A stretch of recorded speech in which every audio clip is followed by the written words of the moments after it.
This is a story about Charlie, based on the Railway series by the Reverend W. Awdry, and read aloud by me, Chris Richardson.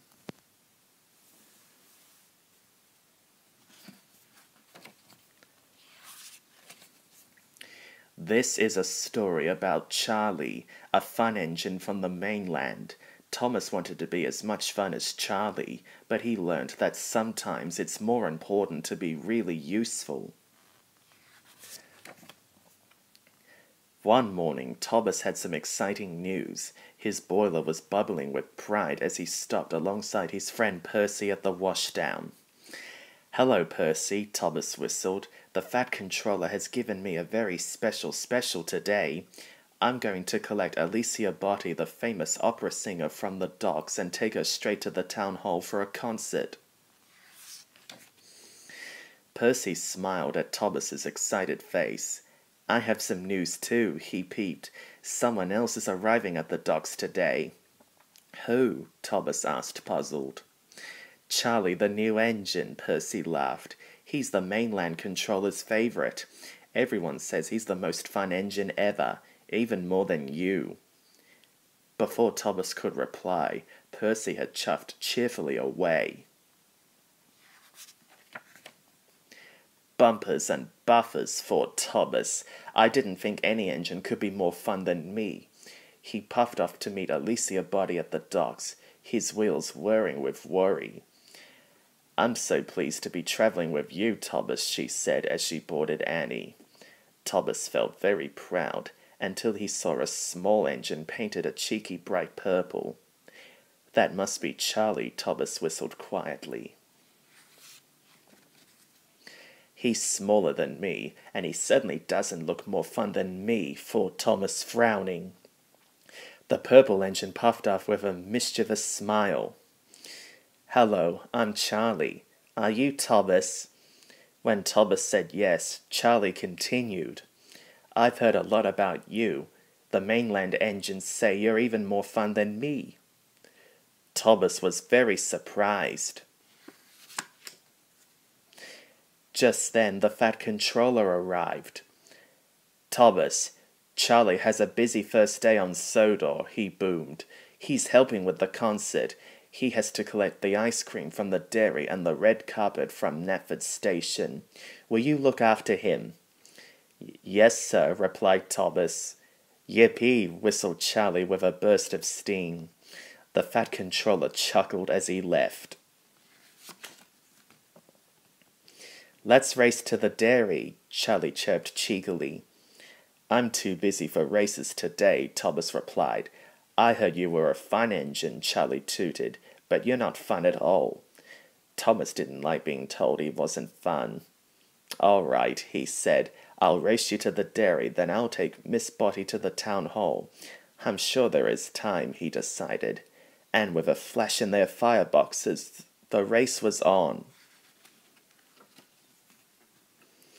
Thomas and Charlie roared through tunnels and thundered through junctions, laughing all the way. When they reached the dairy, Thomas had beaten Charlie by a single buffer. "How exciting that was," trilled Alicia Botti. She sang a lovely song that made everyone smile. "If you were a really fun engine, you race me to Knapford next," panted Charlie as his ice cream churns were loaded. Thomas wasn't sure. He was late, but he wanted Charlie to think that he was a fun engine. "One more race, Charlie," he agreed. The two engines wheeshed off again, halfway to Knapford Station. Thomas saw Gordon huffing towards the town hall with the Fat Controller. "Cinders and ashes! I'm very late," Thomas gasped. "Miss Botti will miss her own concert." He whistled goodbye to Charlie, then sped away down the line. It was a very bumpy ride, and his couplings became looser with every rattle. As he bumped onto the bridge, his coupling hook went snap! But in his rush, Thomas didn't notice he had left Annie and Clarabelle behind. At the town hall, Thomas steamed to a stop. "Here I am, sir," he whistled to the Fat Controller who was waiting on the platform. The Fat Controller looked at Thomas sternly. "Here you are, Thomas," he boomed, "but where are Annie and Clarabelle with Miss Spotty?" Thomas's driver looked behind and had a terrible shock. The two carriages were missing.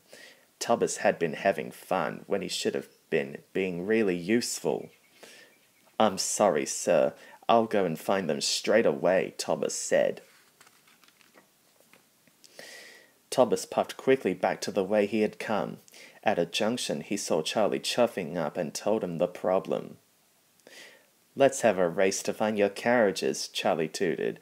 The winner will be the #1 fun engine." Thomas frowned. "No, Charlie, I want to be a really useful engine more than I want to be a fun one." When the signal changed, Thomas crossed the junction and steamed away. Thomas was very worried as he puffed along. Suddenly, he heard someone singing. "That's Miss Spotty's lovely voice," he thought happily. He puffed up to the bridge. Miss Spotty was leaning out of Annie's doorway, singing to a crowd of people below. Thomas had never heard anything so beautiful. When she had finished her song, Thomas smiled and told her, "I'm sorry I left you behind, but we must go now." Everyone was waiting for them at the town hall station. Charlie smiled when he saw Thomas puff in with his carriages, but the Fat Controller looked cross. "You've made Miss Spotty very late, Thomas," he said sternly. "Not at all, Sir Topham," trilled Alicia Botty.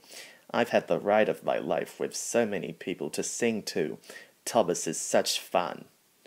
Thomas was delighted, and he whistled Peep Peep to his new fun friend Charlie.